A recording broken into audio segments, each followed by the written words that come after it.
over. His friends created their own governments. 50 countries were scattered all over the African continent. Baobab smiled as he saw each of the nations rise again as new civilizations. He remembered how he had come from the cold, dark depth of the soil into the sunshine. One evening, as Baobab looked into the sunset, admiring the new civilizations, he saw a burst of spots streak across. "Hi," he called out. "I'm Baobab Tree." "Hello, I'm Cheetah. Haven't we met before?" the burst of spots asked. "Yes, we have. Many, many, many years ago," Baobab replied. "Wow, isn't it interesting to see how much has changed since then? A whole lifetime of stories to tell," Cheetah said. "I agree. We have a lot to catch up on. There's a whole other lifetime of stories to be told, so let's allow the journey to happen," he said. As he looked into the sunset, with his friend from long ago by his side, Baobab said, "I'm so happy that my friends are able to develop by themselves and create their own standards. As the phoenix rises from the ashes, Africa rose from the deep darkness and came up into the light." Good evening, everybody. My name is Wanja Njama, and what you just heard me read was a short excerpt from my book, Bejeweled Africa.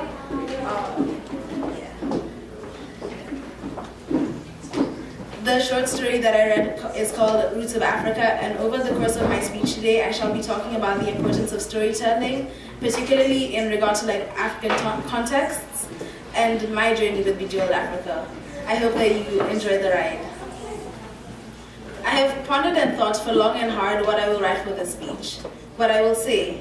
Had countless conversations with myself about what I'm trying to convey and how I can best illustrate not only to myself but to you all why Bejeweled Africa matters to the world, and why it mattered when I first wrote it nearly 5 years ago, but also why it matters today, nearly 5 years later.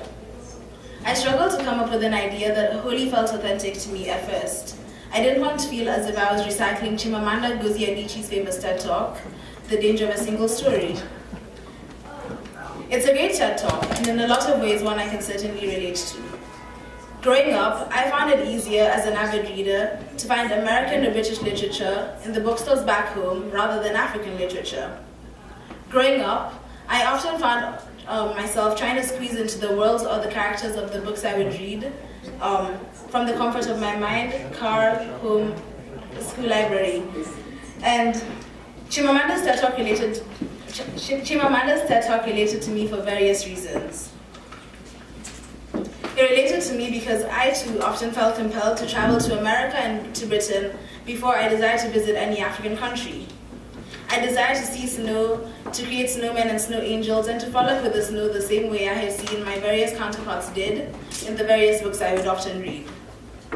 In doing so, I sought to squeeze myself inherently into a narrative that was not mine, and I often found myself beginning to perceive trivial things such as the climate and the differences between the weather in my country and those in the West as a weakness.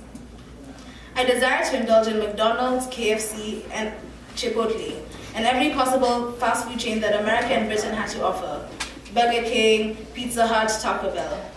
And it was in this desire to taste these Western-made foreign foods that I found myself desiring to visit America and Britain again more than I desired to visit any country that was closer to home.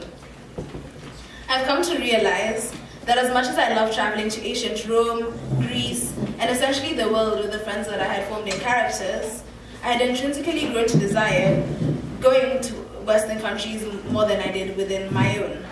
And due to the media I would often witness and consume, I too grew up wondering why my curly hair would not sit straight unless it was blow-dried or flat-ironed, or why my hair would frizz and shrink underwater, but most importantly, why the rest of the world thought in Africa people lived in mud huts and in trees. Growing up, I read various types of stories with a variety of characters, and this began to make me think of my wondrous continent of exultingly rich cultures as lesser than, and to always gravitate towards the West when it came to conforming to the standards of beauty, or deciding for myself what I considered to be good music or the ideal travel destination. However, I'm also lucky enough that when I was growing up, my mother would often buy and I would find a lot of African written folk tales and short stories for me to read back home.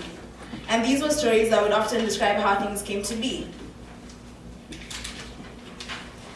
There were short stories which describe how an animal had gone on a mission and catalyzed with God's creation, and even longer narratives that enabled me to visit countries such as Zimbabwe, South Africa, Uganda, and Tanzania in my mind.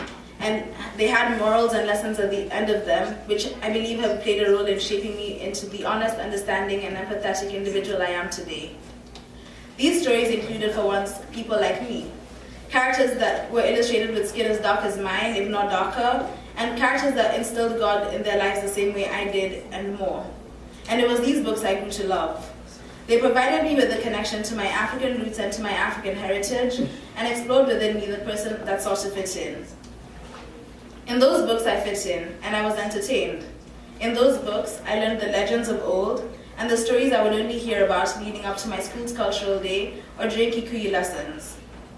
They taught me to find pride in my African roots and in being African, because whilst I never inherently denied my heritage or the color of my skin, they affirmed to me that I will always have a place I can call home on the continent and be the most myself.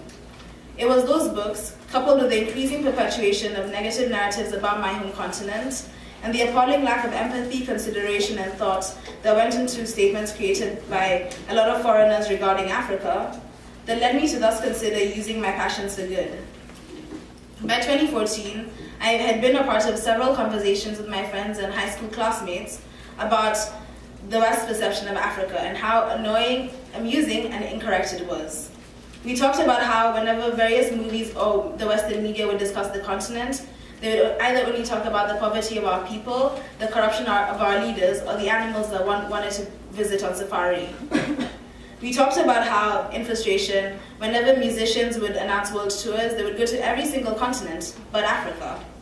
And to my age 13 and 15-year-old selves, at first it didn't make sense. And then it went to making sense, and then it simply became frustrating. We talked about how when Snapchat released the first location-based public story, and it was finally Nairobi's turn to host said story, those that commented on the story would release a lot of ignorant and apathetical remarks.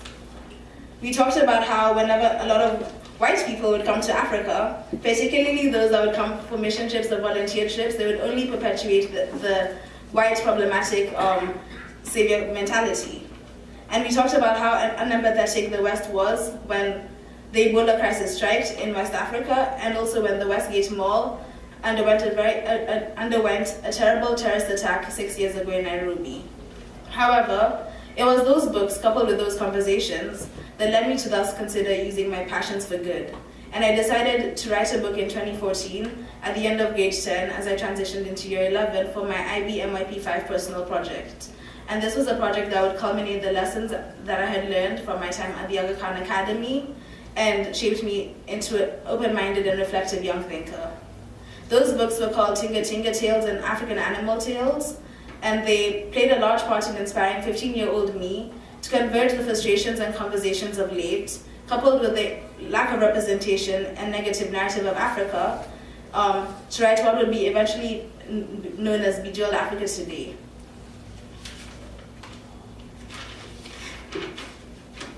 Bejeweled Africa then sought to rewrite the negative narrative of Africa the mainstream media insisted on perpetuating by portraying the continent's beauty and development. It was written for older children, and it implored children that are not born from the continent to learn more about Africa outside of what they would see on the mainstream media. 15-year-old me believed that it is easier to target the minds of younger readers versus older readers because older readers have already established their ways of viewing the world, whereas with younger readers, you can shape their minds to grow with a new perspective. Thus, Bejeweled Africa was written for children. It began with the story of a fictional African princess called Adeze, conveying to black female readers on the continent and in the diaspora that you could be a strong and independent princess. I wanted to show them that beyond Princess Tiana from Disney's The Princess and the Frog, you could read a story and you could read literature and see a princess that looks like you, with skin like yours, with hair like yours, and that happened to live the happily ever after in the end. The second story is called How the First City Was Made, and it is a short, captivating story that inspired by the short stories I would read when younger, follows a monkey that goes to create the first city. And obviously, to pay homage to my Kenyan roots, I named Nairobi. This story particularly sought to illustrate Africa's beauty and development, and to showcase that African countries and cities do have cities, and despite what the media says, are developed, even if it is to a Western standard. At the time of its release, Bejeweled Africa consisted of 3 originally written short stories, the last one being the one that I felt most strongly conveyed Africa's natural beauty at its finest. How the Ocean Got Its Colors immerses the reader into an environment where they join some children as they hear their grandmother talk about how the ocean got its 2 colors. And this tale tells the fictional legend of how Cape Algo House in South Africa came to be, and it is the point in which the 2 oceans meet in South Africa, and it is commonly mistaken for the Cape of Good Hope. I decided to incorporate this story into the collection because at the time of my writing it, I really wanted to go see where the 2 oceans met, as I felt like it was such a beautiful phenomenon. And this transcended into my desire to convey the natural beauty that Africa possesses. Whilst initially written to nullify the stereotypes perpetuated of Africa, I also wanted that when African readers read these stories, to indulge and to find a home in them. And when reading them, to understand that our natural beauty and its abundance is not a detriment or a measure signifying lack of development. I wanted that when Africans read these stories, to gain a sense of pride, and to understand that our continent is beautiful and more developed than we have grown to believe or imagine. And in this lies the key to it all. African-made stories written for the youth by the youth are immensely important in illustrating Africa's beauty and development, but are more so important in replenishing and reaffirming to the souls of those yet blooming. Bejeweled Africa was important then because it sought to nullify stereotypes, but it served more than one function, as it showcased and invoked love. Bejeweled Africa, with these sentiments, became published by one of Kenya's leading publishing houses in November 2017, and it has sold over 800 copies since it was released.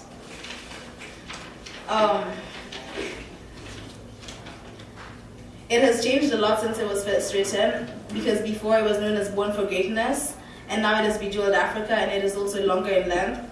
But it is also a collection that not only illustrates Africa's beauty and development, but also retells part of the continent's history through the story that I read in the beginning. The story is called Roots of Africa, and it is a tale that follows the history of the African continent from the eyes of a baobab tree over the course of his life, providing insight on the continent's history before colonization, and touching on important segments such as slavery, the slave trade, and colonization, of course, but not forgetting to mention the great empires that existed before that. Roots of Africa does a vividly compelling job of summarizing snippets of the continent's history and making it digestible for young readers. It emphasizes why, as readers, it is important to know your history, as it gives you back your power when you claim your ancestry. This story was written for readers of all backgrounds, because despite your heritage, I believe you can take a lot of lessons from. Bejeweled Africa then and now has transformed so much since it was first written. And the reason I believe it is still meaningful today is because it showcases the importance of storytelling in reaffirming and reinforming young children from the continent and those abroad many things.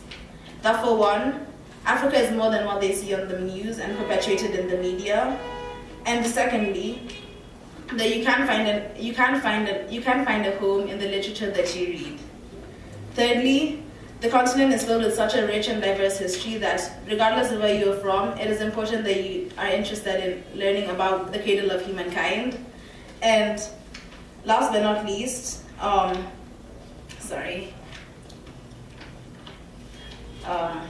everyone should be proud of their roots and their heritage, regardless of whether you are African or not. And we should all be critical and willing to learn more about the world around us. As Africans, I have proclaimed that we shall no longer be squeezed into boxes that are not made for us. We shall create our own boxes and fill ourselves in them, and grow to our own standards of beauty, development, and ideals.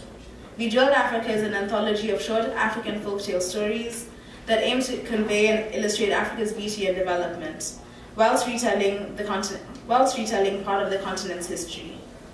It was first written and released in 2014 under the name of Born for Greatness, but is now Bejeweled Africa, a magical and modern collection, I believe, that educates and entertains every young child in today's world. My name is Wanja Njama, and I am the author of Bejeweled Africa, and I thank you all for taking this journey with me.